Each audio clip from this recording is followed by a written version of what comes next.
What's up, guys, and welcome to how to make an Ultimate Ironman the correct way. I don't really know what the video is going to be titled, but probably something like that. So this video will basically just be me explaining to you guys the mistakes I made when I first made my Ultimate Ironman, and the mistakes that you shouldn't make when you make yours.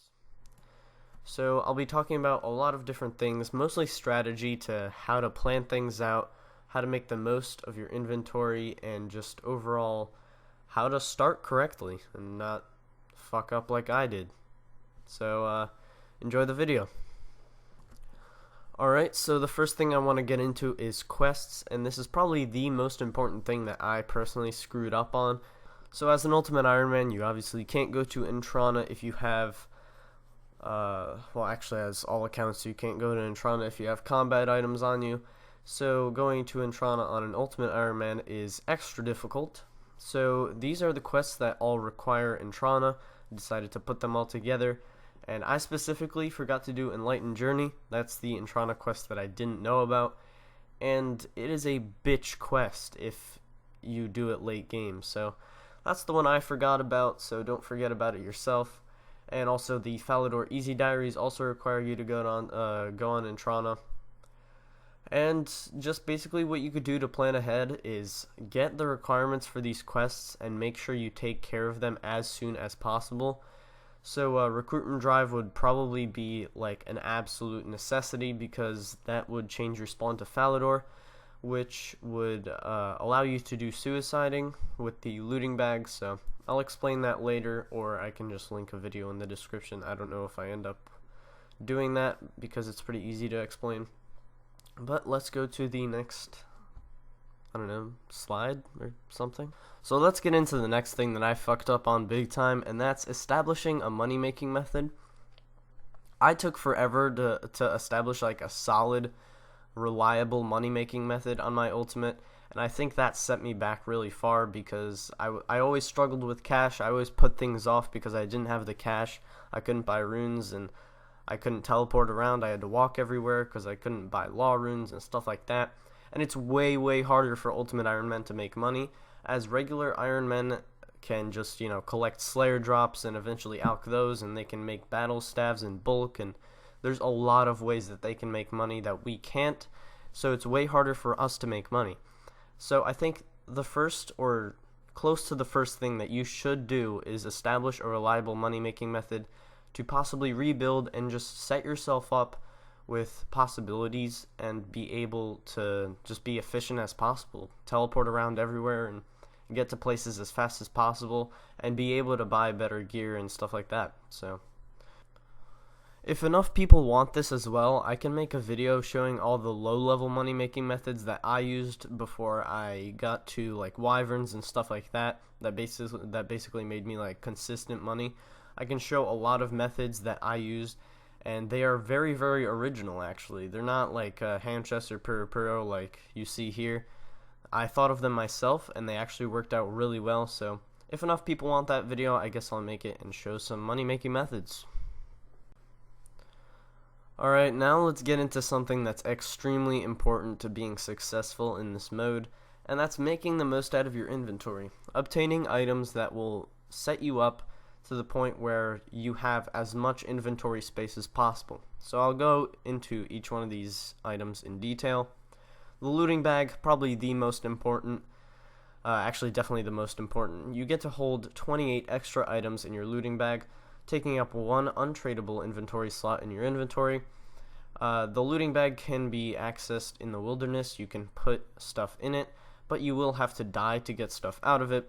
That's the suicide method, which I don't know if I've explained. I've definitely explained it in one of my other videos, probably my first episode of my Ironman series. But the rune pouch, let's get into it.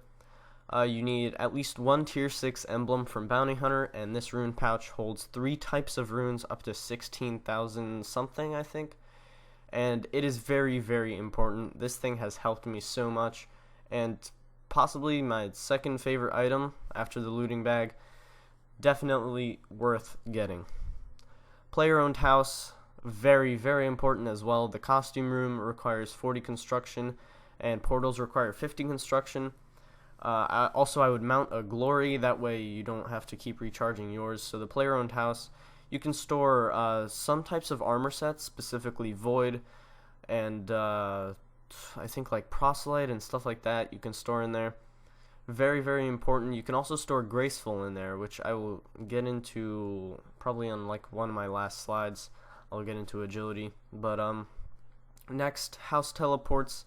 You need 59 construction. This will save you the law rune and an air rune, effectively saving you one spot. As long as you have all the teleports inside of your house, you will use these house tabs and you can just teleport anywhere you want from there.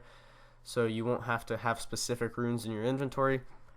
Herb Sack, also really, really good, but costs a lot of Slayer points.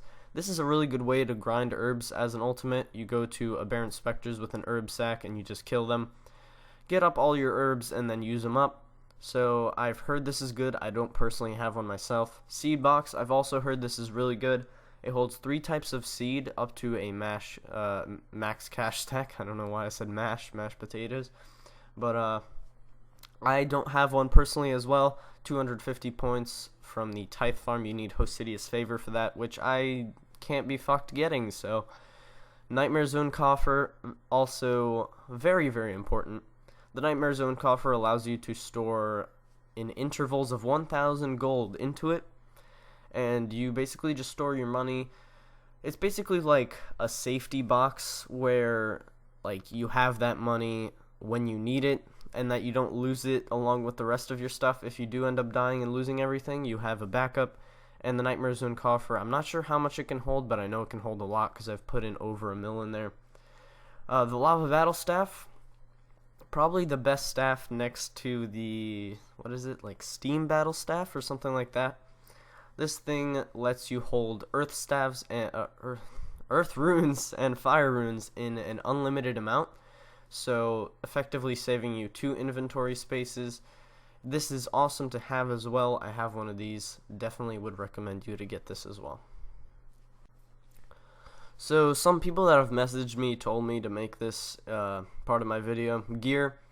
It apparently seems to be a very difficult thing to decide on, whether you want to use Void or just keep a melee, range, and mage variant in your inventory. I heard Void is really good for like low to medium level because you can just store it in your house. Until you get Zulrah Suicide, that's really, really good, because then you can just store it in your house and then go skilling. But after you unlock Zulrah Suicide, there's pretty much no point to it, because you can just suicide and Zulrah will hold all of your melee, range, and mage stuff in its, I don't know, fucking ass. I don't know where Zulrah keeps its shit, but so yeah, I guess you can do that. You can use Void if you're low level, but later on I would definitely recommend you to switch the melee, range, and mage variant. I personally use an Iban staff, and I keep a D'hide switch and a crossbow. Although when I'm doing like melee only Slayer, I put away the crossbow and I just have the D'hide for like Bloodvelds, Pyrofiends. I actually don't do Pyrofiends anymore, but I don't know what other tasks. Aberrant Spectres, I guess. And I guess that's pretty much it to gear. If you have any questions, leave them in the comments and I will answer them, because I really don't know what else to talk about here. So I figured that Hunter deserved its own slide, and I'll tell you why. This was definitely one of my biggest fuck-ups on my account. I decided to do Hunter about level 60, I think, combat, and I did this because I wanted to get glories as soon as possible, and I ended up doing chins. I got about 8,660 chin champas, and I got 83 Hunter, until I realized I then could not suicide anymore because the chins would release on suiciding. So at that point I was fucked. So what I recommend you to do is I would get like Void. Be prepared to use your chins after you get 83 Hunter for glories, and use them up, because that is a lot of wasted range experience. 8.6k, which is 63 to 83. That's like 4 mil range XP that you're missing out on. That's 4 mil range XP that I missed out on. That would be like 93 range right now, but I'm 85. So I mean, just think about what you're doing before you do it is basically what I'm saying here. Strategize and make sure that you don't fuck up like I did. So now I'm just going to be giving you guys my final words on the subject and basically giving you an overall tip. Strategize on this mode. It is very, very key to what you're doing. Let me give you a specific example that I got from a friend yesterday. He said that he did agility and he got like halfway to a graceful set and then he wanted to do recruitment drive. But in recruitment drive during the quest, you can't bring anything in there. So he couldn't suicide because untradeable items are kept on death. So he was screwed. He either had to drop the graceful marks or finish the graceful set. So in that specific example, you want to get the construction level to store a graceful set in your house, and you just want to finish agility in one big grind, and then you can store the set in there. Just think about everything you're doing is basically the biggest mistake I made. Strategize about everything because that is basically what this mode is. It takes a lot of patience, a lot of strategy, and you need to know what you're doing at that point.